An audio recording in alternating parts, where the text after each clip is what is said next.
very few franchises intrigued me as much as Bayonetta did, and no, it's not for the reasons you're thinking. What was I saying? From an onlooker's perspective such as mine, the Bayonetta franchise always came across as this batshit crazy spectacle, featuring a mysterious yet bewitching librarian as she obliterated colossal creatures with an array of absurd yet visually stunning dance moves to a divine soundtrack that I've listened to for years despite never playing the games. At the same time, I'd heard about the development struggles that plagued each game, and the supposed fact that the series would have ceased to exist had it not been for Nintendo's helping hand. This was surprising to hear, especially given that on paper, Bayonetta seemed to hit almost every point on the criterion for a popular and successful game. A quick search on Metacritic indicated scores that many franchises could only dream of having, and yet, the franchise remains a fairly niche one to this day, with those having played it often referring to it as the pinnacle of the hack and slash genre alongside the fabled Devil May Cry franchise. With my curiosity fully piqued, I knew I had to dive headfirst into this extravagant franchise. Now originally I had just planned on playing through and analysing the original game, and yet within 48 hours of watching the credits roll, I found myself scouring eBay for secondhand copies of Bayonetta 2. By the end of the week, I was scrolling through Nintendo's eShop like some crackhead suffering from withdrawal symptoms as I desperately searched for the third installment. I think it's safe to say at this point that this franchise offered far more than I had ever expected.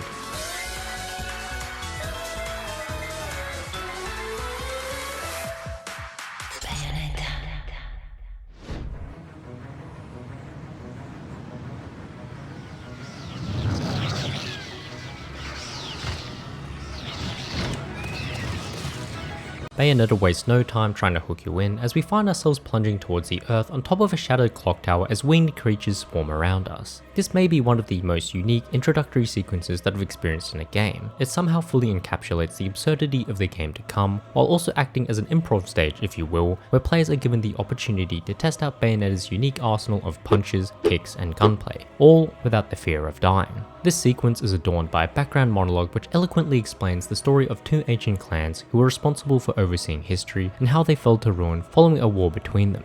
Now, let's be honest here, nobody is listening to that exposition while getting hammered by an endless swarm of angels. In fact, it's ridiculous to expect new players to focus in on this dialogue while fighting for their lives, and was most likely implemented in such a manner as to prime the player for the remainder of this ostentatious game. I realized soon after that if nothing else, the developers had made a game so ludicrous that it would unite a whole player base into thinking one thing.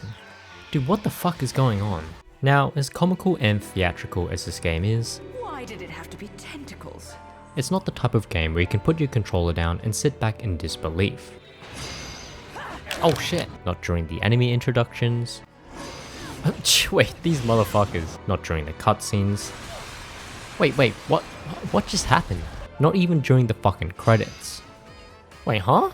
But we're getting ahead of ourselves here. Back in the present day, we're introduced to a few more characters in Enzo and Rodan. These two, along with a few others, make up the central cast of the Bayonetta franchise, and while I say central, they're portrayed more so as side characters. Hell, some could even be demoted to reoccurring characters. They're fun characters in their own right, but thankfully they never take the spotlight away from our main girl Bayonetta. That being said, I do want to quickly highlight some of their attributes as I think they each have their own subtle quirks that are easy to gloss over. I want to bring particular awareness to how these characters are initially framed, and how it's often in stark contrast to their core character. Enzo, for example, comes off as the sleazy Italian mobster, but once we get to know him, it becomes evident that he's nothing more but a loving father and proud family man. Rodan, on the other hand, is portrayed as this intimidating demonic hunk who spends most of his time hunting the most malicious demons down in Inferno. But then you see him sporting these wholesome costumes as he delivers pizzas and hangs up flyers for his cocktail bar. Sure, you could lump these characters into specific archetypes and call it a day, but the dichotomy between how they're portrayed and how they act really helps flesh them out as characters and gives them far more personality than your typical side characters in other games.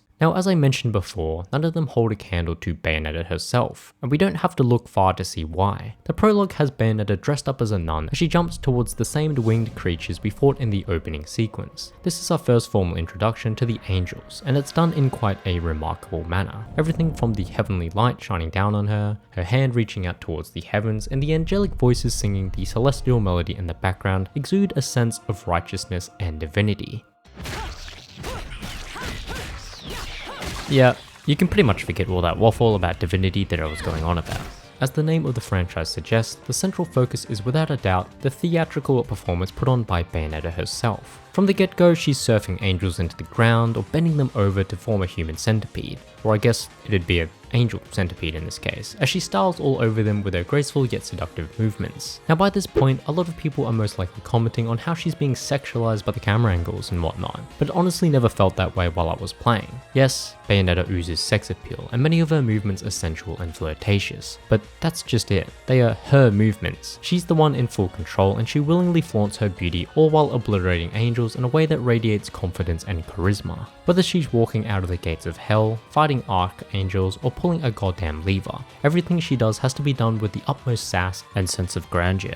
It's honestly hard to describe exactly what I was feeling when watching this first cutscene. I found myself unable to look away, and it had nothing to do with her being an attractive woman. It instead had to do with the whole situation being so far beyond my initial comprehension that I felt like I was processing it all in slow motion. Every movement of hers is so overly exaggerated to the point of impracticality, yet she moves with such grace and elegance that I couldn't help but sit there in awe as I watched a master of their craft do their thing. These absurdities extend to her high fashion outfits as well as her proportions, all of which only help to embody a sense of poise and confidence in one's own character. This paired with her often sarcastic and witty remarks Bridge in these heels? made me want to root for her, and I came to appreciate those suggestive and seductive movements as weapons she wields alongside her gunplay. I have the utmost respect for Maika Uchida. Her breathtaking dances helped bring to life one of the most stylish and sensual gaming characters to ever exist. I also find it incredibly ironic that she herself not only showed up late to the audition, but also hadn't listened to the accompanying music beforehand. That cheekiness, only to absolutely enthrall all the developers with her dancing, sounds exactly like Bayonetta herself. Now if that wasn't good enough, this opening sequence ends with us getting to play as Bayonetta, and if you somehow hadn't been won over yet, the gameplay to follow would almost certainly change that. The game's tutorial teaches you some of the fundamental moves, like how to punch, kick, pull off combos, and most importantly dodge, which if done properly activates witch time. It also briefly mentions the fact that you can hold down certain attacks to shoot your way out of a combo, but disappointingly it doesn't expand on what this actually means. Now, if you're like me, you might end up with an achievement that mentions using dodge offsets. What the fuck are dodge offsets? These weren't explained at all during the tutorials, or at least they weren't directly. See, you can't find information on this technique after sifting through the game's menus, or like me, you can just watch a few YouTube videos to find out. But for such a game-changing technique, which essentially allows you to extend your combos even after dodging by holding down the attack buttons, you'd think the game would at least allude to its existence in a more direct way. The tutorial also doesn't tell you how to not get your ass kicked, which is going to be happening to you a lot. Normal mode isn't your typical walk in the park, enjoy the story while mashing a few buttons type. It requires a far more systematic approach that can be surprisingly difficult to grasp at first, or at least that's what I was telling myself to cope with being bad. Now this may be a turn off for some, but for those willing to give it an honest go, I can assure you that you won't be disappointed. The combat is what many consider to be the bread and butter of the Bayonetta franchise, and I can see why. The moves themselves are fairly basic, but the way they interact with each other and their impact on the enemies gives the combat system an incredible amount of depth.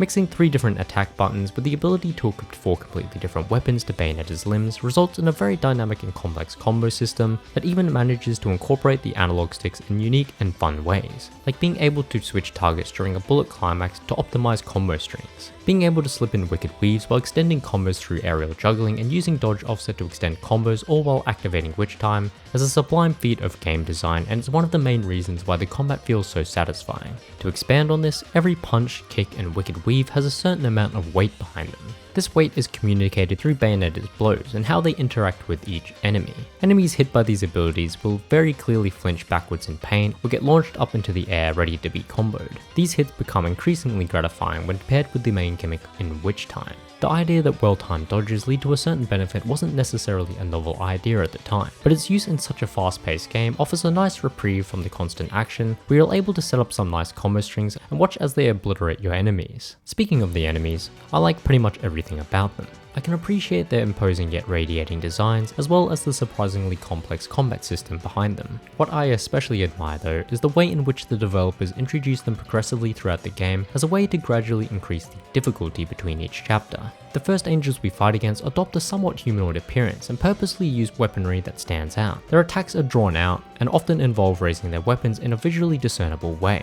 This paired with the not so obvious shine and sound cues helps alert newer players towards their attacks, while giving them plenty of opportunities to practice their timing on their dodges. Now I know they aren't exactly humanoid in appearance, but their movement patterns mimic those of a regular human, making combat against them feel far more intuitive than if we were to immediately be thrown into fights with some of the larger, more abstract angels. These telegraphed attacks make the combat feel extremely fair, and while there's a lot to take in at first, players will naturally pick up on these small intricacies as they venture further into the game. Speaking of which, as we venture through the introductory stages of the game, we're introduced to a few more variants of the basic angel. The developers made sure the designs of the next few enemy types remained fairly similar, albeit being a bit bigger and with a slightly different moveset. This gradual reveal of each enemy variant adds a sense of progression that isn't completely overwhelming at first, yet still provides a decent challenge for players as they tinker with the complex combat system. By the time we're fighting massive two-headed dragons with an upside down face, or plant, tentacle, snake shooting angel things, we're far more comfortable with the basic combat mechanics and are therefore more equipped to take on those more unorthodox fights. While we're on the topic of bosses, I can't say I cared for them too much, outside of the spectacle that they provided. I do love that they've been designed to be biblically accurate to some degree. There's a very clear distinction between the designs of these angels and how we as humans perceive them,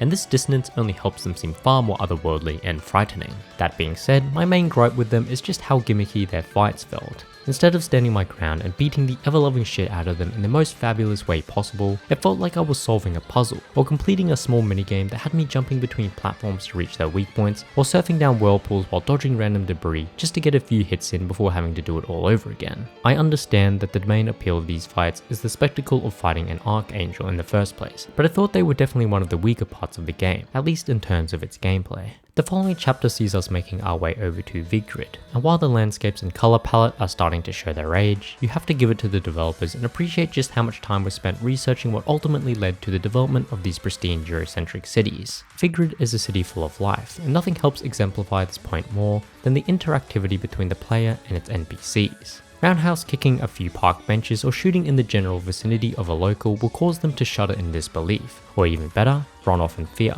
Small details like these are what separate standout games from your average ones, and Bayonetta is full of them. There are a few that they could do without though. Oh shit, wait, what now? Oh sick, I'm just dead.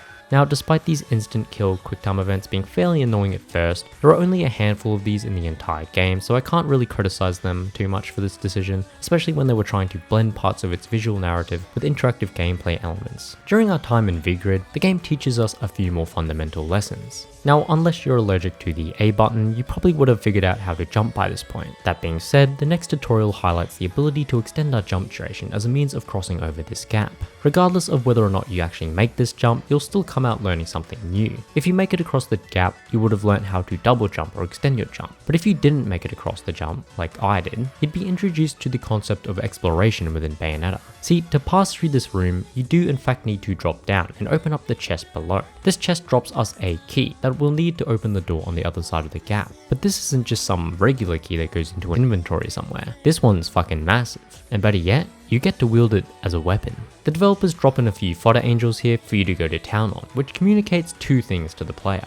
First, that droppable weapons are now going to be a thing, and second, that they're incredibly powerful while adding some juicy point multipliers to your combo scores. Wait, combo scores? Yeah, so these games also grade you based on your performance for each verse and chapter. These awards range from stone through bronze, silver, gold, platinum, all the way up to the illustrious pure platinum rank. These awards are graded based on three criteria: your combo score, the time taken, and the total damage you've accumulated. These three things are graded separately before averaging out to give you your combined verse medal. These verse medals are then averaged again across the whole chapter and you're awarded with a pure platinum.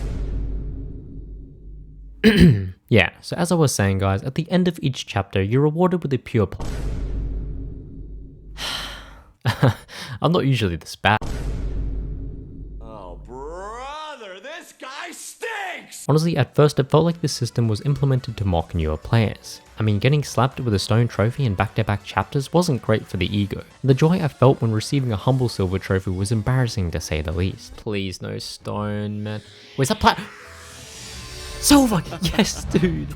But it was that joy, that adrenaline that pushed me to learn the ropes. I was so sick of seeing Enzo roll in on his ass after each chapter that I made it my mission to learn things like dodge offsetting and wicked weave combo extenders.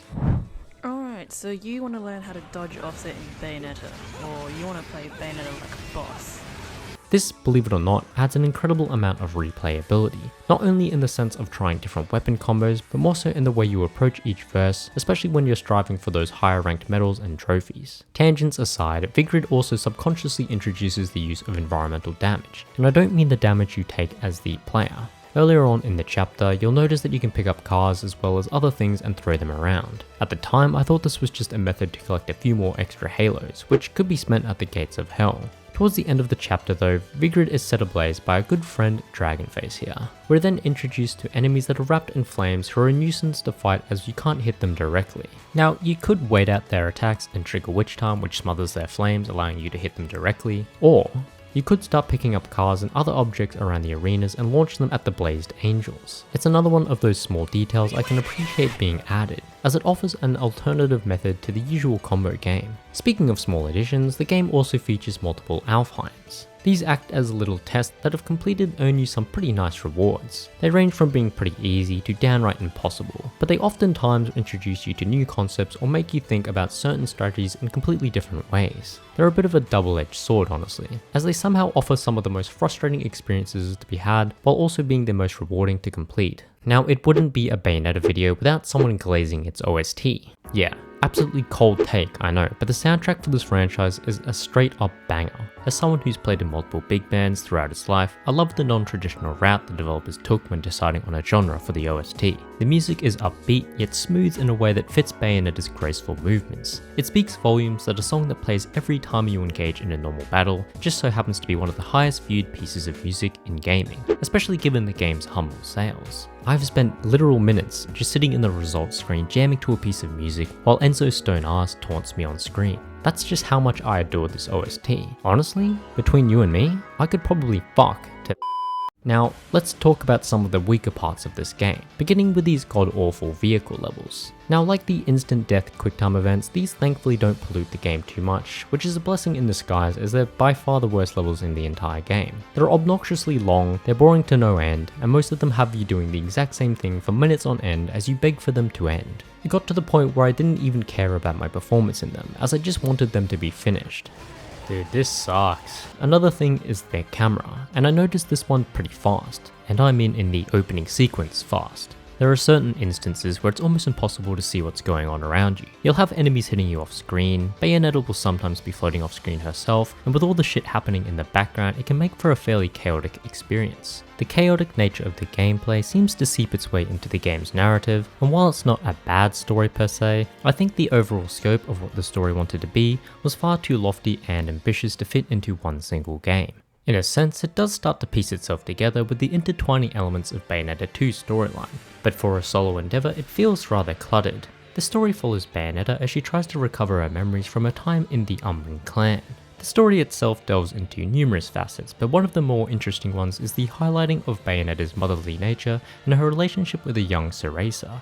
I was fairly certain that this was just Bayonetta as a child, I mean, how could it not be? But it was nice to see that softer, more mellow side of Bayonetta as it once again contrasts her usual display of, well, I don't give a fuck, I'll do whatever I want. Fuck off, featherface. Throughout our journey, we cross paths with a mysterious woman called Jeanne, who not only possesses similar powers to us, but seems to know an awful lot about our past. These instances oftentimes lead to a fight against her, and they're some of my favourites in the entire game, alongside the infamous Grace and Glory duo. These duels essentially have us fighting against our arch rival, as Jeanne employs her own use of wicked weaves into her attack patterns. Now, I did call her our arch rival, and even if you were to assume that Jeanne was an enemy throughout the entire game, there's an undeniable sense of sisterhood between the two. And like any good rivalry, it pits two individuals of equal status against one another in an intense yet passionate manner. Interestingly, Witch Time won't trigger when dodging a large majority of Jeanne's attacks, only activating when dodging her wicked weaves. While this might feel like a cheap cop-out to make the fight harder, It's in fact a subtle way of preparing players for the higher difficulties that the game offers, as they don't allow you to use witch time at all. Upon her defeat, Jeanne will constantly whisper to herself that Cereza isn't ready yet, and I think this speaks for itself as to what it implies. On the other side of things, we have our spectacle fights against the 4 cardinal virtues. As I've stated before, I wasn't a huge fan of the gameplay mechanics used in these fights, and I'm even less of a fan with regards to their role in the game's story. They're often portrayed as these all-knowing entities, at least in the context of Bayonetta's purpose in all of this, yet outside of them being mere sacrifices as a means to test Bayonetta's strength, they don't add much to the overall narrative. I admit that the build up to Jubileus is done well, and the ever-imposing tomb surrounding that name ate away at my curiosity as I continued to move through the story, but I felt like these big boss angels never had anything meaningful to say apart from maybe Fortitudo. I assumed that after each one, we'd slowly but surely get pieces of the puzzle that is Cereza's mysterious past, which would also help explain the supposed hidden power within her. Instead, defeating them just results in them saying, "May the creator Jubileus grace you on your journey," over and over again. Now, there isn't anything inherently wrong with this, but when each and every one of them seemingly says the same exact thing without adding much of anything else, it doesn't exactly push the narrative forward in a meaningful way. This slow method of chipping away at the story results in a massive exposition dump by Father Balder at the end of the game, where he talks about the left and right eye of the world and how Cereza was the left eye of the world all along. This whole time, Balder had apparently lured Cereza to him by using the archangels, Jeanne, and even her younger self. This is far too much information to squeeze into one massive cutscene and feels overwhelming and forced, especially if we try and add in the little side story with Luca as well. We then fight against Father Balder before being used as a catalyst for Jubileus' resurrection. Jeanne saws up this supposed god before slapping some sense into Bayonetta, thus beginning our epic showdown with a literal god. Now, as hype as that sounds, the fight itself was a bit of a letdown. Don't get me wrong, the design of Jubileus is everything I'd hoped for and more. From her true name being so far beyond human comprehension that we can't even hope to utter her name, to her personality resembling that of a self-absorbed 16-year-old girl, and that's why she curls up in a little ball. It's hard to not love the theming surrounding this imposing figure, and what I can only imagine is a reference to her ruling over Paradiso. She's far more angelic in appearance than many of the other so-called angels. I also think it's cute that she too uses her long strands of hair as weapons much like Bayonetta, in a somewhat warped interpretation of yin and yang. The fight itself though is pretty mediocre. Her moveset feels extremely limited, and there are multiple phases that see you running around smacking her hair strands while in different elemental environments. These are all essentially the same phase, which can get quite monotonous, especially when they're placed so soon after one another. The spectacle is unlike anything I've seen before though, with her throwing literal mini galaxies at us which regress us back to our younger selves. Outside of that though, the fight felt fairly simple and underwhelming considering the stakes. Upon defeating her, we get a cool little section where we have to guide her into the sun while dodging the planets of our solar system along the way. Doing so will cause the credits to roll.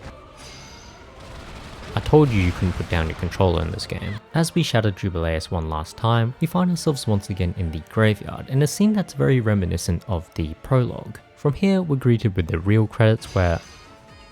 You've got to be fucking kidding me. We're left with Bayonetta pole dancing to a classic rendition of Fly Me to the Moon, thus ending the first game of the franchise. Now, as I said, there's a lot of content to go back to. There's hidden stages, harder difficulties, and even some hidden bosses that add a considerable amount of lore to the surrounding cast. I'd also be shot on site if I didn't mention the fabled Let's Dance Boys music video, which unfortunately I already knew about. If only I could relive the day I witnessed that for the first time. All in all though, the original Bayonetta was a stellar experience that kept me hooked from start to finish. Bayonetta was praised across the board on release, and while it wasn't what you'd call a breakaway hit, its sales were certainly respectable, especially considering it was a fresh new IP. Unfortunately, Sega was experiencing a financial crisis of its own and wasn't willing to risk investing more money into a franchise that hadn't proven itself financially viable yet. As a result, Bayonetta 2 was indefinitely benched, with Kamiya himself stating that there was a good chance the franchise would die out there and then. Over the years, they'd proposed the sequel to multiple companies in the hopes that just one of them would help reach out. Thankfully, the strategy worked, but I'm sure none of them could have predicted just whose hand it would be.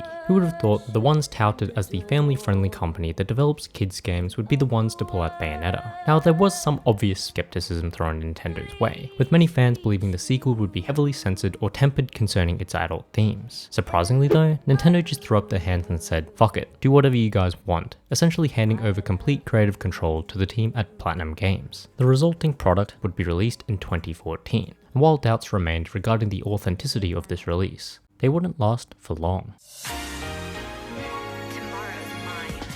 Bayonetta. Bayonetta 2 practically shadows the introductory sequencing of its predecessor. The game throws the player into an absurd situation where we're once again plummeting towards the earth as we fight off countless angels with a monologue playing in the background. Again, there's no shot anyone's listening to the story in this situation. From here we get to bask in Bayonetta's new trendy style, which has her sporting a new stylish haircut as well as a completely white outfit. Now at first I didn't think much of this change, but when watching this section back, I think the developers chose to present Bayonetta like this on purpose. It might sound silly to call Bayonetta's appearance in the first game iconic, considering she switches up styles so often, but I truly felt that way about her design in the first game. Branding for any franchise is extremely crucial, and in the case of Bayonetta, I mean she is the brand, it's just her. That being said, we're not even 10 minutes into the sequel, and Bayonetta is already challenging that brand, as she's wearing an outfit that completely contrasts her iconic look in the original. Also, I'm sorry, can we just take a moment to appreciate the background music in this cutscene? Like, why does a soundtrack titled Shopping A have to go so fucking hard? As I was saying, it's almost like Bayonetta herself is taunting the player, knowing full well it doesn't matter if she changes her hairstyle, color theme, outfits, perfume, heels. Where was I going with this? Yeah. She'll always manage to bewitch the player back into playing her games. Outside of those stark differences though, the rest of the prologue plays out in a similar manner to its predecessor. Enzo still provides the comedic relief, Radahn still provides the guns, and Bayonetta still provides the same sensual performances as we once again ask the age-old question, dude, what the fuck's going on? It even incorporates the same running gags, like Enzo almost having his nuts crushed, or his car being totaled by the end of the prologue. This game truly is the sequel of all time. The main differences lie in the enemy design, seeing as they've morphed from birds to horses. The bigger, grander reveal, however, is the introduction of the infernal demons, as we're tasked with fighting off Gomorrah, the devourer of the divine. The fight against this behemoth not only reminds me of Godzilla, which is kind of foreshadowing in a way, but also sets one of the two central plot points in motion. Yes, there are essentially two stories being told at once in this game, but we'll come back to that point later. I first want to touch on the game's visual presentation.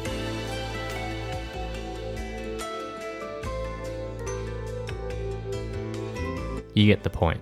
The game is absolutely breathtaking, and is a massive improvement over its predecessor's dated colour scheme. Man, if the depths of hell look anywhere as good as they do in this game, might have to find myself a spot there somehow. These stunning visuals extend from the environments to the character designs, and even some of the smaller details like the multicolored glow seen on Bayonetta's guns. The fact that this game came out over a decade ago, on the Wii U of all things, never ceases to blow my tiny mind. One thing I did notice when playing through these stages though was the overall scale of the environments. They seem to be significantly larger than they were in the original. This resulted in me spending far more time exploring the areas, which led to me finding far more hidden verses than I ever did during my first playthrough of Bayonetta 1. These short interludes of exploration offered a nice change of pace that got me to appreciate the many realms of Bayonetta that I seemingly glossed over at first. They're also not so obnoxiously large, similar in presentation, and devoid of any meaningful substance, to the point where they became a complete chore to slog through.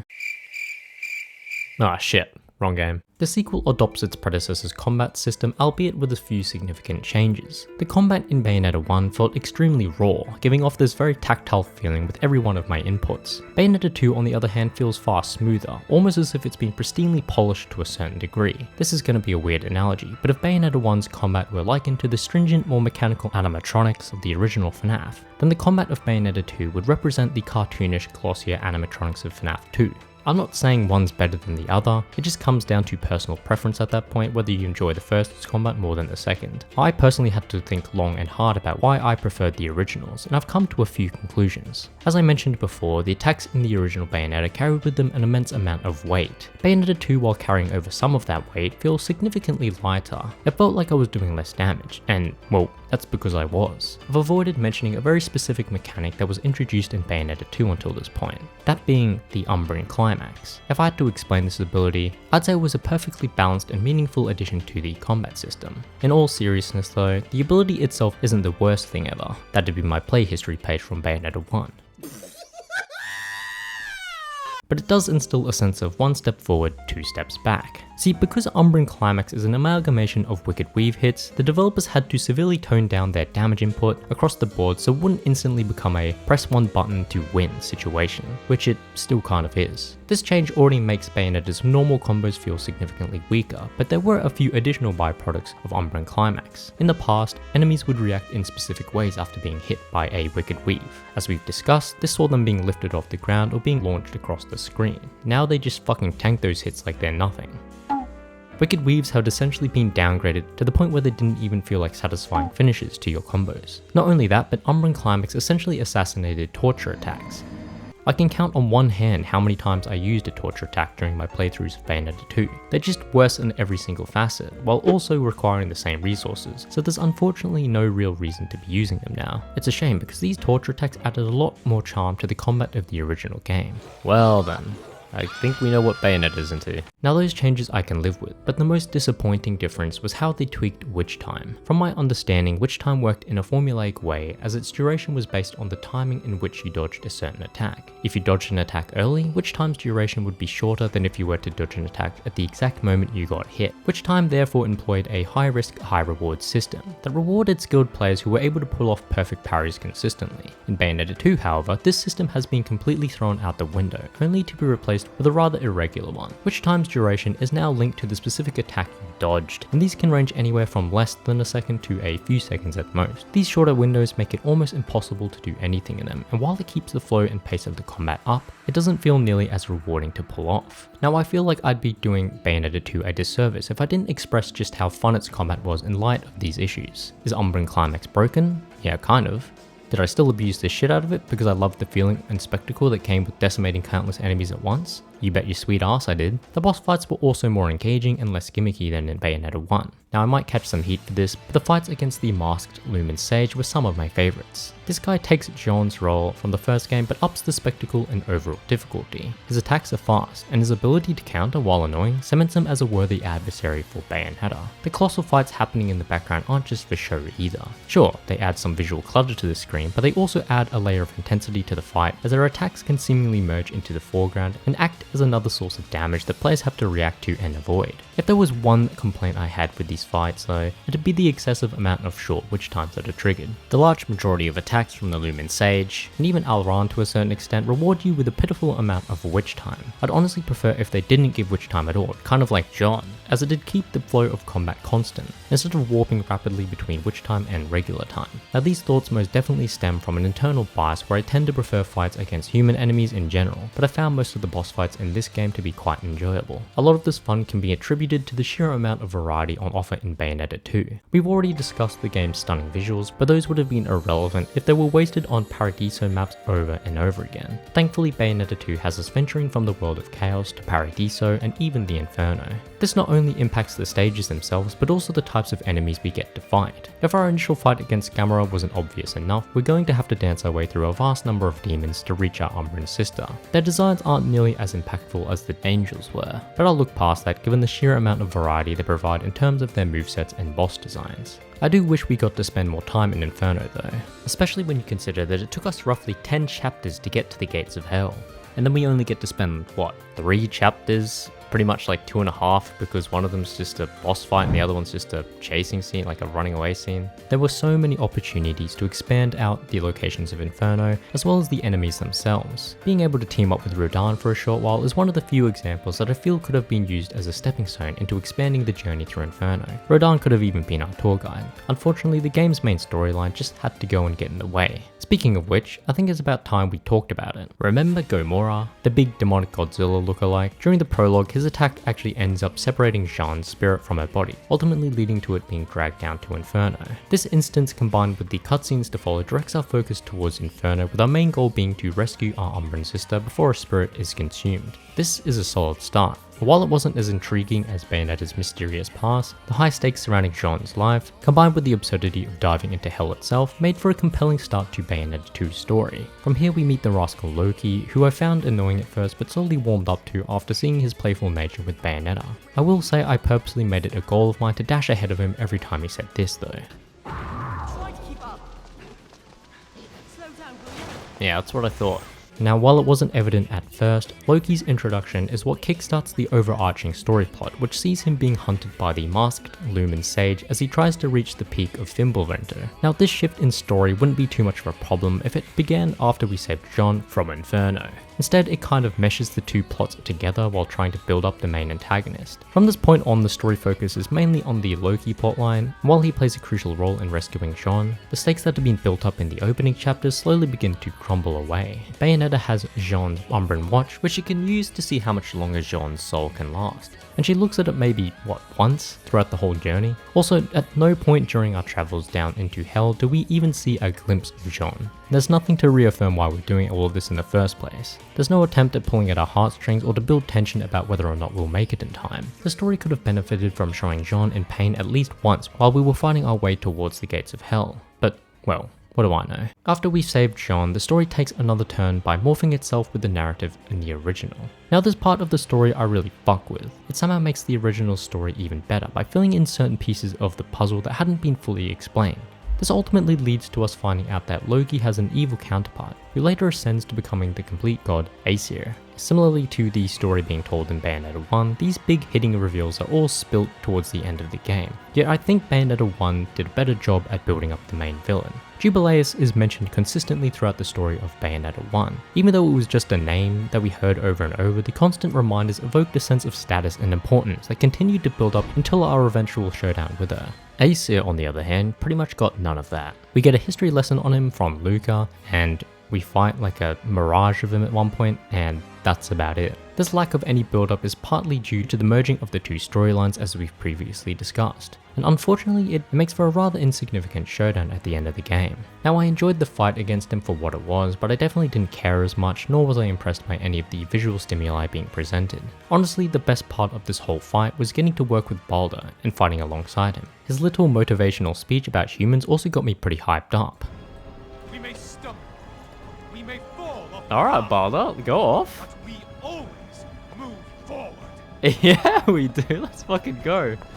That is the power of man. Oh, I'm fucking getting hyped.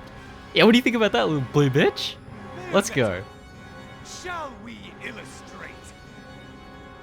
Let's rock.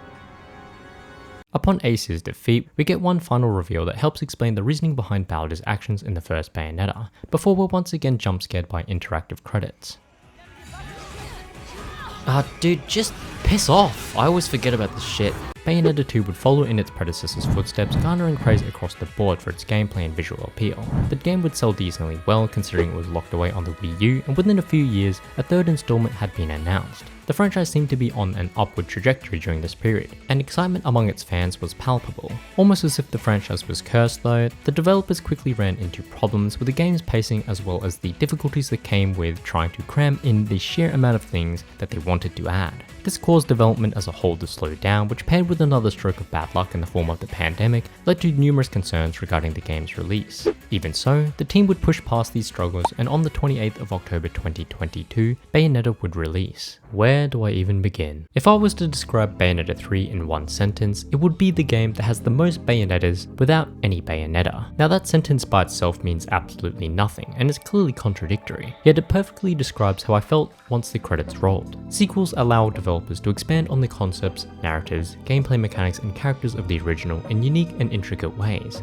and it sees advancements and improvements that keep players coming back for more. That is to say that for every successful franchise, there's usually a game that feels slightly off and is often filled to the brim with new ideas as a means of gauging audience interest. Bayonetta 3, in my opinion, seems to be that experimental entry for the Bayonetta franchise. Bayonetta 3 is a much larger game than its predecessors. It's essentially an amalgamation of brand new ideas mixed with the skeletal structure of past Bayonetta games in an attempt to push the franchise to new heights. I honestly feel for the developers and have to commend the effort and work they put into this game. Being able to balance and implement all these new mechanics into a system that for the most part didn't actually need them is an almost impossible task, and while I don't believe every new feature stuck the landing, I still respect the sheer effort and willingness to experiment with them as they open the door to further discussion relating to the potential they offer when looking at the future of Bayonetta. For all this talk about new features though, Bayonetta 3's prologue once again shadows its predecessor, just like Bayonetta 2 had done with its predecessor. The game opens up in a simulated arena, allowing us the opportunity to play around with our movesets, but instead of facing off against multiple targets, we're placed in a one-on-one situation. Again, it's hard to focus in on the story being told in the background, but its homage to the original's design was a nice touch. Well,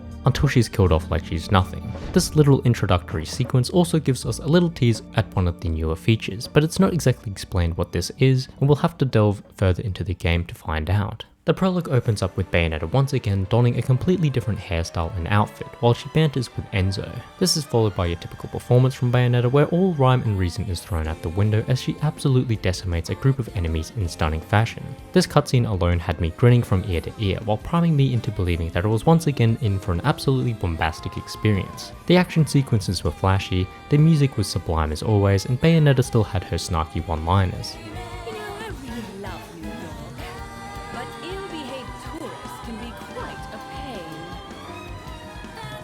The cutscene leads directly into our first real combat segment, which once again proves just how satisfying and addictive this formula is. Bayonetta's movements are as visually appealing as always, and her hits once again have that sense of weight behind them. The game also features what I believe to be the most balanced version of Witch Time, as it now considers both the timing of your dodge as well as the specific enemy attack that you dodged. That is to say, every attack dodged from the same enemy will grant the exact same duration of Witch Time, whereas in Bayonetta 2 for example, dodging different attacks from the same enemy would result in a wide array of differing durations.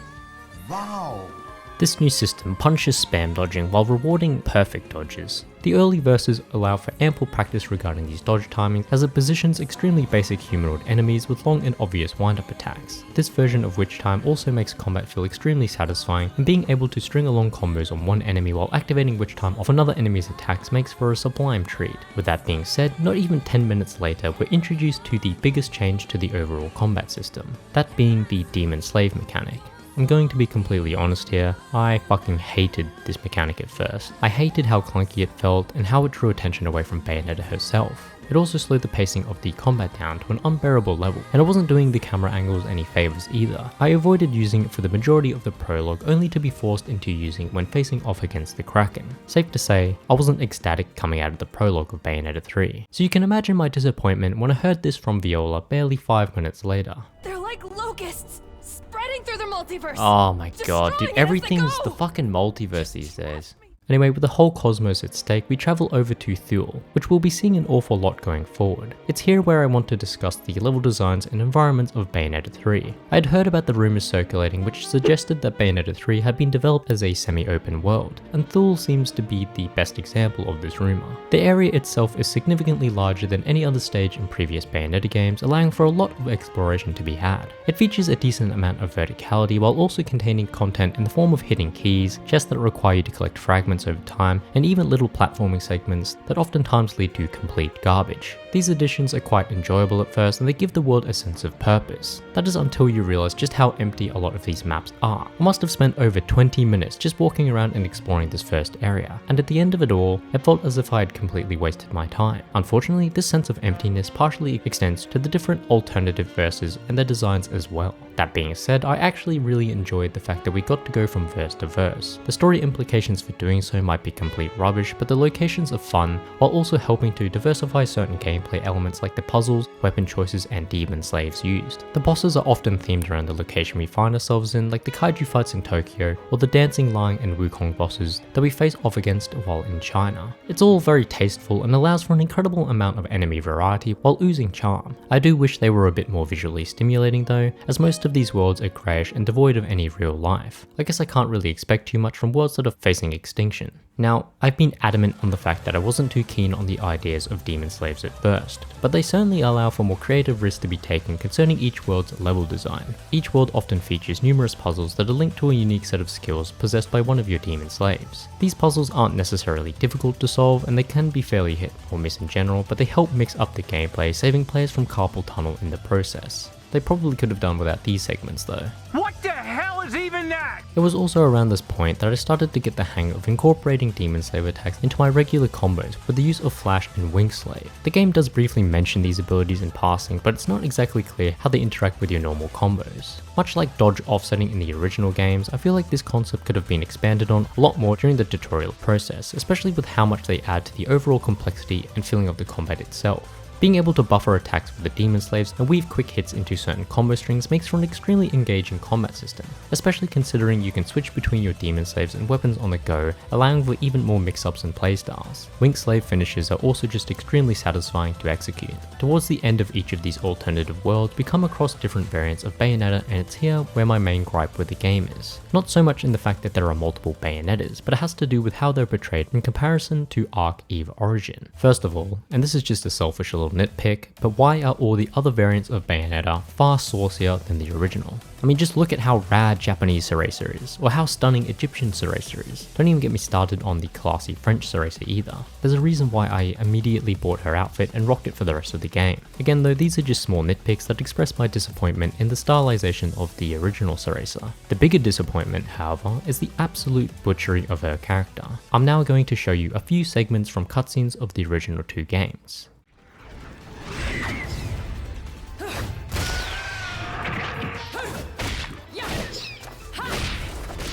You've been cheating on me, haven't you?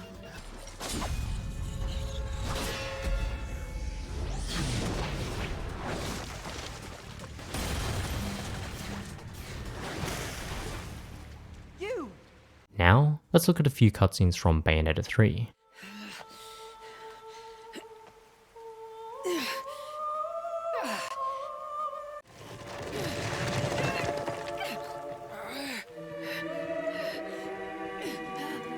Can you see the problem? Now I know some will say I purposely chose to show those cutscenes where Bayonetta was struggling for Bayonetta 3, and yeah, that's kind of the point. I mean, even if I were to try and find those types of cutscenes in the first two Bayonetta games, I wouldn't be able to, because they literally don't exist. Bayonetta 1 cutscenes were full of Bayonetta just kicking ass in the most outrageous ways possible, styling on all her enemies while also flaunting her beauty and sexiness in a stylish yet elegant dance. Even when she was face to face with a literal god, she still had that wittiness about her. Bayonetta 3 on the other hand consists of cutscenes involving Bayonetta dying, another Bayonetta dying, Viola being an awkward clumsy mess, and back to Bayonetta dying. The difference between these games is stark, and instead of painting Bayonetta as this insanely strong and confident protagonist, she seems far more timid, flatter in general, and half the time doesn't seem to care or do anything worthwhile when the other Bayonettas are dying.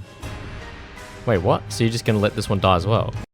For someone who's referred to as Arc Eve Origin by the main antagonist, she's not doing an awful lot to warrant that origin flex. Jeanne is also treated in a similar manner, where she's kind of been shoehorned into these stealth-like side missions only to be killed off in the most mind-numbingly dumb way possible. You're telling me that this character, who's doing stuff like this,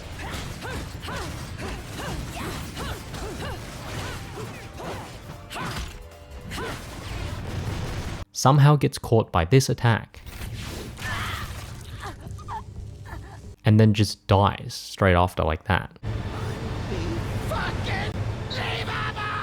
And then there's the real main character, Viola. Now I originally thought I wasn't going to like Viola. She seemed overly energetic, even though she'd just seen another Bayonetta get eviscerated by Singularity. I also think her character design is extremely generic, but that's just my personal opinion. Over time she did grow on me, and while she's not my favorite character ever, she acts as a nice contrast to Bayonetta. Bayonetta and Jeanne are the stylish, unbothered older sister types, whereas Viola is the hot-headed younger sister who tries to act tough, but just comes off as a clumsy, awkward dork. The relationship is by no means an original dynamic, but it's popular because it works. Her gameplay, on the other hand, is a different story. As someone who had just learnt how to dodge offset in the original two games, her charge attacks took a good amount of time to getting used to. The biggest change with Viola's gameplay though, is the method in which she activates Witch Time. Viola's Witch Time is linked to her blocking mechanic instead of her dodges. You can still dodge as Viola, it just won't activate Witch Time, making blocking the far more incentivized ability. That being said, the blocking mechanic is rather awkward to use as it's bound to a different button than dodge and is far less intuitive to use. What I mean by this is the fact that you can activate Witch Time off pretty much any attack. Like, does it make sense that you can block rotating tentacles? Because you can. What about massive sandworms that you can't even see until they emerge from underneath you? Well, apparently you can block those as well. The point I'm trying to make is that a lot of these attacks from a visual standpoint feel incredibly strange to block, and yet you can. It's because of this that I found timing my blocks with Viola to be far harder than if I were to naturally dodge an attack with Cereza. Aside from this, Viola is just incredibly limited in her combat options. She can't change weapons unless you throw out Cheshire, who remains the only demon bound to her throughout the entire game. It's because of these reasons that the whole passing of the torch narrative that's set up during the game's story feels extremely rushed and undeserving. Much like Bayonetta 2, Bayonetta 3 has two intermixed storylines happening at the same time. The first one sees Cereza travelling across alternate worlds just to watch herself die over and over. Wait, no. I meant she goes from world to world to collect these Chaos Gears which can be used to defeat Singularity. The other sees Viola chasing down the Twilight Strider, only to realise it was Luca all along. The fights against the Strider act as this game's version of Jean and Balder, with them being just as hectic and fast paced as before. They're some of my favourite fights in the entire game, and demonstrate just how good humanoid fights can be. His parries are annoying but fair, and he limits your use of demon slaves as he can shred through them in one strike. Now while I was having a blast fighting him, I couldn't help but wonder one thing: why the fuck is Luca a werewolf? The game never really explains why either. In fact, the only information you get is found in the game's archives, which, I mean, they don't exactly explain it either. Luca has had an interesting shift in importance between these three Bayonetta games. In Bayonetta 1, he had a somewhat decent impact on the story, and I found him to be an enjoyable addition to the cast with his unmatched expertise in giving me secondhand embarrassment. In Bayonetta 2, his role was even less important, and he only showed up a few times throughout the story, generally as a device to relay certain information to the player. In Bayonetta 3 though, he's now got a whole plotline following him, that ultimately leads with him being revealed as Arc Adam to Cereza's Arc Eve. This means that Viola is the daughter of the two, and what the fuck is even going on at this point? I know I've joked about this being a common thought to have when playing these games, but honestly, what the fuck is going on? During some of my research, I've come across this Jean Bayonetta ship, but if I'm being honest, I always saw Bayonetta as this lone wolf. Someone whose caliber is unmatched by anyone else, and therefore no one else is deserving of a position by her side. Not Luca, not Jean, no one. Now if I'm being completely honest, I was far more disappointed in the mantle being handed to Viola. I guess now we know why she's so clumsy now that we know who her father is, but if this is who the world has to rely on, yeah, they're fucked. For context, this is Cereza doing the exact same thing. Now something I haven't really talked about too much up until this point was how Cereza's motherly nature was developed throughout the franchise. We saw her go from an uncaring witch in Bayonetta 1 to someone who cherished and would go out of their way to protect a younger Cereza. This was then expanded upon in Bayonetta 2, where she babied Loki for the majority of the game. Some people might not agree that this reflects her warmer, more nurturing side, but that's how I viewed their relationship, especially when she would tell him that he'd earn his name after becoming a real man. This subtle trait has been built upon in the background throughout the franchise, so in a sense you could say that it was all leading up to them having a kid, but man, it's just a strange way to end the game, especially when we find out that Bayonetta was actually the family name all along. Bayonetta. What did he say? No, God! After all that though, do I still consider Bayonetta 3 a good game?